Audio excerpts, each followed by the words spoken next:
Jadi selama ini yang kami lihat, pertama kita perlu tahu bahwa garis utama atau tujuan utama dari pasangan Anies Muhaimin ini adalah tagline-nya perubahan. Ya. Perubahan, apa artinya itu? Pemerataan dan kesetaraan. Kalau saya lihat selama ini itu hasilnya menurut kami cukup baik dan signifikan. Menandakan apa? Banyak sekali setiap kunjungan Pak Anies maupun Pak Muhaimin ke tempat-tempat kampanye itu begitu besar antusias masyarakat, ya kan?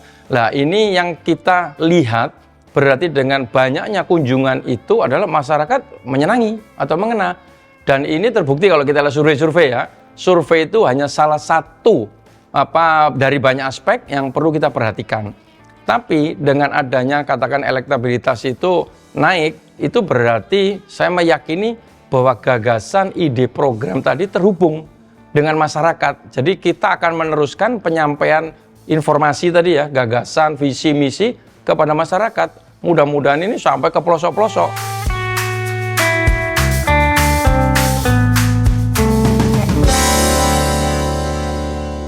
Jadi kalau kita lihat ya, terutama Jakarta pertama ya, karena Pak Anies 5 tahun gubernur di sini. Kemudian di daerah Banten ya, Jawa Barat. Karena Jawa Barat itu kan kita ada partai mengusung ya kan, ada Nasdem, PKS dan PKB ya kan. Kalau Jawa Barat PKS sangat kuat tuh, militansinya tinggi. Kemudian daerah Sumatera, dan itu sudah dibuktikan semua selama kampanye ini, apakah ke Aceh, ke Medan, Sumatera Barat, Lampung itu PKB kuat di situ. Dan itulah daerah-daerah yang tinggi elektabilitas Pak Anies, termasuk di Jawa Timur ya kan. Jawa Tengah ini sedang kita garap karena kita tahu di situ bukan daerah beliau, tapi PKB juga nomor 2 kalau nggak salah di situ ya kan. Kemudian Kalimantan, ya kan, Sulawesi Utara, ternyata Sulawesi Utara itu banyak pendukung dari 01, jadi makanya Pak Anies juga ke sana. Dan daerah-daerah lain, misalkan NTB, ya kan, Maluku Utara kemarin ke situ. Jadi kita punya peta lah, artinya punya strategi daerah mana yang bisa mendulang elektabilitas atau suara nantinya.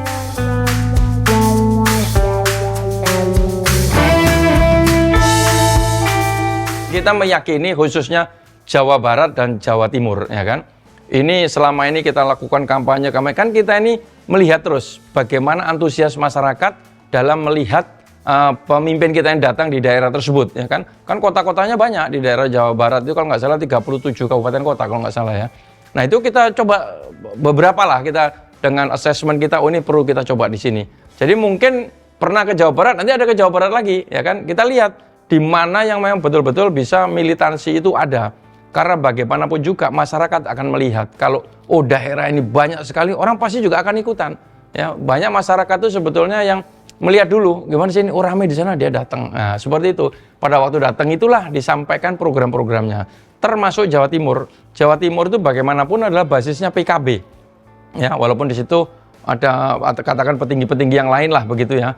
Tetapi kami meyakini ya Pak Muhaimin itu lahir di daerah Jawa Timur, besar di situ, punya sejarah lah. Nah, ini membuat kita semakin yakin bahwa di daerah tersebut, kalau kita sering dengar Jawa Timur itu adalah pertarungan, kira-kira gitulah ya. Jadi kita akan pompa terus di daerah tersebut, karena kita nanti di 3 hari terakhir kalau nggak salah itu, kan sudah dibagi nih mulai tanggal 21 zonasinya kan. Di 3 hari terakhir itu kita akan kampanye Jawa Timur, Jawa Barat, dan DKI.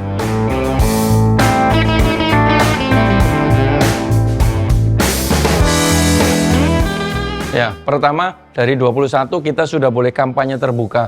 Artinya kita boleh di lapangan. Kalau sebelumnya kan di gedung maksimal 3.000 ya. Kalau ini udah bebas ya kan. Di situ kita akan fokus dengan apa yang kita sampaikan selama ini ya, program-program tadi seperti di Desa Anies, Selepet Imin, itu yang akan kita gaungkan terus. Tadi visi misi kita, dan yang dipentingkan Pak Anies itu apa? Kolaborasi. Jadi masyarakat ini diajak sehingga mereka ikut memiliki. Ya, jadi jangan hanya one way saja. Kita pengen dari masyarakat juga memberikan masukan. Pak Anies ini paling senang kok dikritik itu. Karena beliau selalu mengatakan, dikritik itu, dicaci itu tidak tumbang, ya kan? Dipuji pun tidak melayang.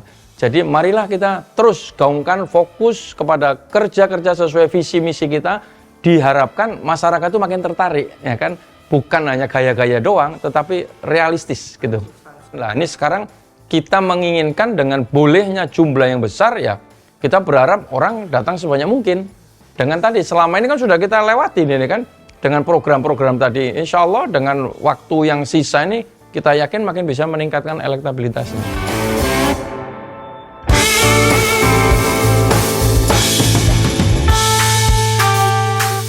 Ya, kalau kita lihat itu pasti apalagi 3 calon ini mungkin sulit 1 putaran ya. Itu kalau hitung-hitungan ya kan. Jadi insya Allah 2 putaran. Tetapi yang Maha Kuasa itu berhak, bisa saja, kita nggak tahu. Bisa saja terjadi 1 putaran dan yang menang 01. Ya alhamdulillah ya kan. Tapi kita mempersiapkan kalau ada putaran berikutnya. Itu sudah kita prediksi apa-apa yang harus kita lakukan ke depan. Sehingga dalam putaran berikutnya pun kita yakin untuk bisa mengungguli pasangan yang lain.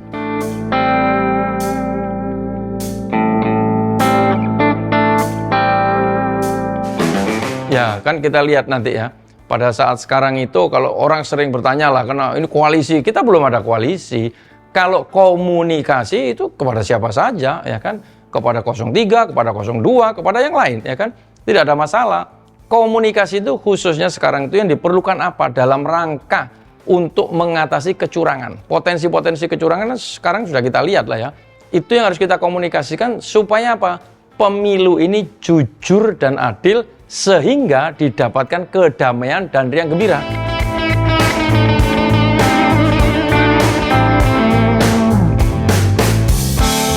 Yang jelas kita akan menaati apa janji-janjinya selama kampanye. Nanti masyarakat boleh menilai, boleh menagih janji itu. Pak Anies selalu mengatakan begitu. Tagih janji saya kalau saya lupa misalkan begitu. Dan itu tercatat semua.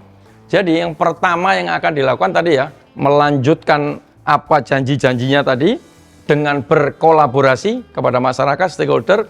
Beberapa contoh nih, saya kasih contoh yang sering disampaikan Pak Anies ya. Pertama kali kita tahu apa di masyarakat ini harga-harga mahal. Ya, komoditas pangan itu mahal. Jadi Pak Anies akan membentuk tim untuk mengatasi tadi harga-harga komoditas itu harus murah, harus terjangkau kepada masyarakat. Ya, dengan menghilangkan rantai niaga yang merugikan masyarakat. Itu akan dilakukan sama Pak Anies.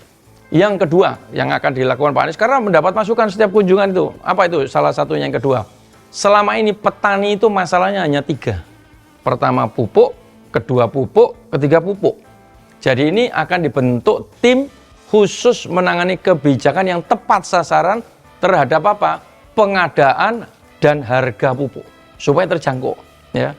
Ketiga, contoh lagi yang beberapa waktu yang lalu Pak Anies diundang KPK. Ya. Itu salah satunya Pak Anies akan meningkatkan kekuatan KPK dengan apa? Merevisi undang-undangnya, ya kan? Supaya KPK itu kuat, ya, supaya tidak lemah seperti sekarang ini. Bukan hanya undang-undangnya, tetapi sumber daya manusianya. Ya, orang yang bekerja di situ disampaikan sama Pak Anies bukan untuk mencari pekerjaan, tetapi untuk memberantas korupsi. Ya, itu salah satunya. Yang berikutnya lagi kalau nggak salah itu pada waktu debat itu Pak Anies menyampaikan akan membentuk kedaulatan cyber nasional. Nah, karena kita kebobolan ya. Jadi ini akan dibentuk tentang cyber nasional bagaimana mempertahankan ini. Bukan hanya infrastrukturnya tetapi termasuk SDM-nya juga. Nah, ini semua beberapa contoh ya. 100 hari pertama itu yang akan dikerjakan Pak Anies. Nah, ini diminta masyarakat juga menilai atau memberikan masukan atau kritik. Saya yakin Pak Anies pasti akan mengajak stakeholder yang ada di masyarakat untuk merumuskan hal tersebut.